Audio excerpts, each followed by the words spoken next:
Hello, beautiful soul family. Rebecca here, your vibe mentor. Welcome to Monday Magic Intuitive Energy Reading, where I offer you my take on the current energies to let you know that you are probably not alone in what you're experiencing. We're all in this together.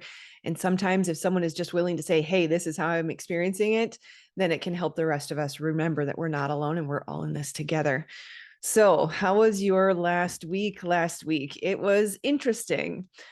Certainly, it was easier than the week prior. It was softer. There was a lightening at the start of the week, and yet there was still some intensity throughout the week. Although I'll say good news, it does feel even softer today, significantly easier today. So I think that trend is going to continue. It's a slow process, but we are moving in towards lighter energy, although I will backtrack on that because we have a full moon coming up in 2 days, and it is aspected pretty significantly by some heavy hitters. So who knows what that's going to look like, but we'll enjoy today's lighter energy. Last week was not necessarily harsh the way the week before was, but it was intense, right? A lot of intensity, a lot of just speed, I think would be the best way to put it. Just a lot of fast paced energy, a lot of things to do, a lot of things to keep up with, a lot of phone calls, a lot of people in and out.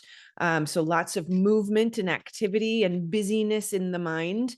And that can be challenging for the body. And as we are receiving all of the shifts and changes in our lives, it can be taxing and tiring. And so I think that's sort of the sense of the intensity that I had this past week. We also had another quiet week from a solar weather perspective. We had a pretty quiet week from a Schumann resonance perspective, a little bit of amplitude, but not much in the Schumann. I think 1 or 2 M class and a couple handful of C class flares. We have not had an X class solar flare in 21 days since early August. So that's pretty profound. So the topic of the day, I guess, or I would say the influential energy of this coming week is really the full moon. So I don't claim to be an astrologer. Yes, I have followed it for probably close to 15 years. I can read a chart, but I don't want to be your go-to source for that. So if you want to know about the Pisces full moon on August 30th, it is a blue moon, which is quite rare. So that's worthy of noting. It does happen at 9:35 p.m. Eastern time. So I do mention that because it influences the energy. I notice a pickup in intensity, usually about 3 days before, and then it takes about 3 days after for that to subside. So that pretty much covers the vast majority of the week. So I really want to just kind of focus on where we're at right now and what I'm sensing, because it is pretty interesting what is coming through right now. Because of the busyness, it is important to note that the body is tired and that we should rest. But it's also, it can be reassuring to know that there is something really big shifting and changing right now, and you don't have to do anything to make it happen. That I have a very strong sense of the subtleties in the shifts and changes that are happening right now. It's very fascinating that as you detach and you become the observer, I always do this because for me physically, it feels like my consciousness is pulling out of my brain and kind of watching life, watching the energies, watching my body. That it's very subtle shifts and changes, and they are sensed but not yet recognized, if that makes sense. I can tell that they are here, and I can tell that things are shifting and changing, things are happening, but it's not fully recognized yet. And yet I have a sense of where it is going. I can see new perspectives. I can see new approaches happening. I can see new conversations, new language, energetic language is arriving. It is here. It's as if the energy is here, and I get the image of like building a Lego set, and it's like coming together. I have a visual, but I wouldn't know how to explain it. It's more of kind of like a video game graphic where, all the pieces fly in together and it's built up, and it kind of feels like those pieces are flying in right now and I can see or sense them, but it hasn't fully built what it is building. It's not 100%. I'm not 100% certain or clear on exactly where this is going, but I can feel and sense it. And so I'm wondering how that might be playing out in your life, or if anyone else is experiencing this. But it mostly looks like dynamics in relationships, whether it's, one-on-one partners or kids or neighbors or colleagues or coworkers. There's shifts and changes happening in the dynamics of how people relate, and that changes everything because it is built on what we are creating or co-creating together. So really be on the lookout for that. Let me know if you're sensing the shifts and changes in perspectives and approaches in your life and in your relationship dynamics and things of that nature. Just kind of to reiterate what I said a bit ago, is this shift and change cannot be stopped. It cannot be prevented. It cannot be messed up. There's nothing for you to do. It is going to happen regardless of what you do.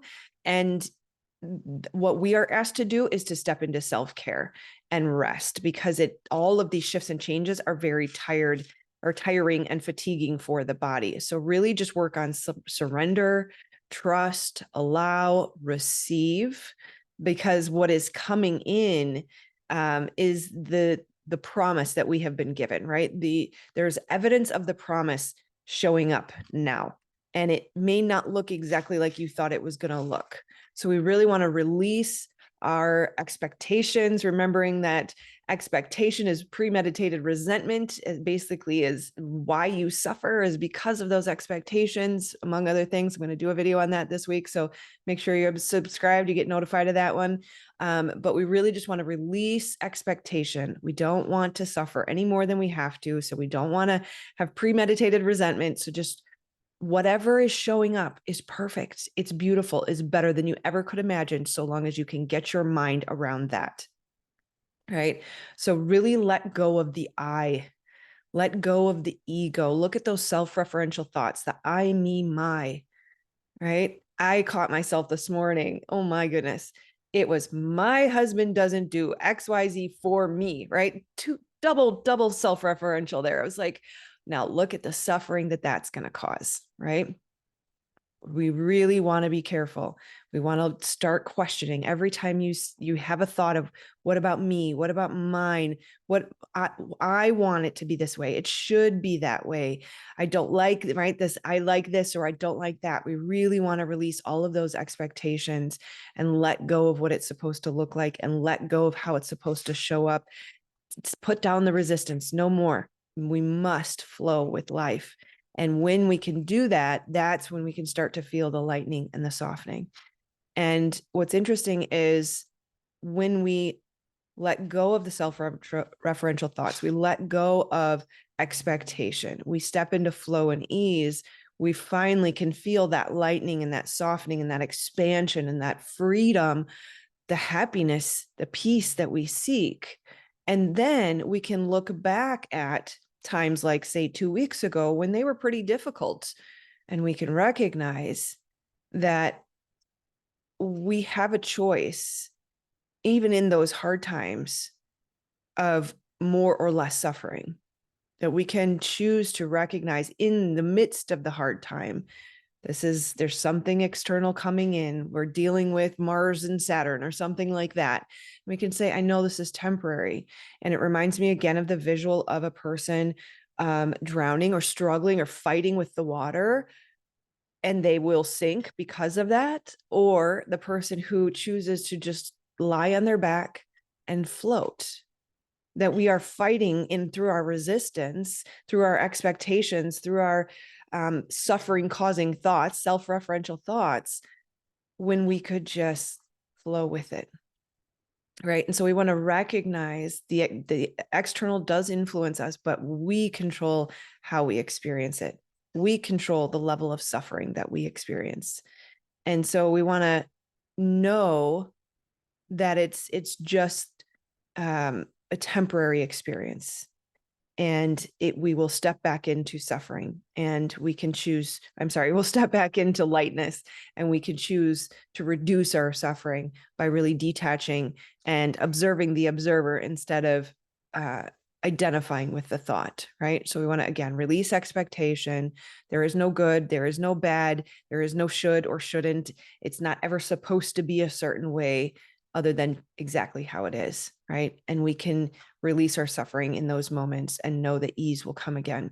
We want to be careful when we've gone from a really difficult week to a fairly intense week to who knows what this week will be.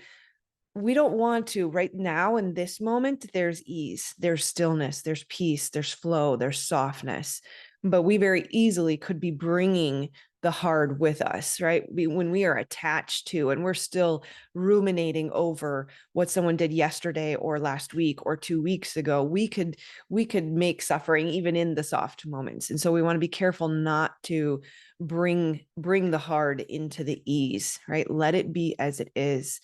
Practice non-resistance, and know that if some intensity is kicked up by this moon, it will pass. And we're just detaching from the thoughts is really the best way. Looking, if you must think, looking for the silver lining and remembering that life is happening for us and not to us. It can be beautiful. We just got to learn how to play the game called life, and it's not too hard. So keep an eye out again for that video on suffering coming soon to a channel near you. I will be here in probably a couple days, likely on Wednesday. Make sure you're subscribed. Otherwise, I will see you on the next one. Namaste, my friends. Have a beautiful and blessed week. I love you.